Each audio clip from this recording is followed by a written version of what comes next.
Hello hi friends, ఎలా ఉన్నారు అందరూ? నేను చాలా బాగున్నాను. సో ఊరి నుంచి వచ్చేటప్పుడు పనసకాయ తెచ్చాను అనమాట. సో చూసారా ఎంత బాగా ఓపెన్ చేశానో.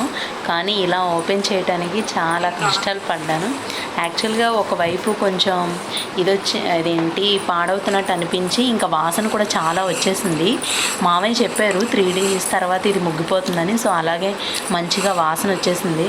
సో నేను ఇంక ఇది ఆ విధంగా ఓపెన్ చేయటానికి ఇంక చూడండి, నేను కుస్తీలే పడ్డాను దాంతో. సో కానీ ఓపెన్ అయితే చేశాను లాస్ట్కి. సో ఇప్పుడు ఓపెన్ చేసిన తర్వాత మా ఫ్రెండ్ నేను కలిసి ఇద్దరం చక్కగా తొనలన్నీ తీసేసి ఒక ప్లేట్లో పెట్టాము. కొన్ని పిక్కలు అవి వచ్చేస్తే పిక్కలు కూడా సపరేట్ అయిపోతే అవి కూడా పెట్టాము. యాక్చువల్గా పిక్కలు కూడా కర్రీ చేసుకుంటారు, మనకి ఆలు కర్రీలా ఉంటుంది. అండ్ ఇదైతే కొబ్బరి పనస.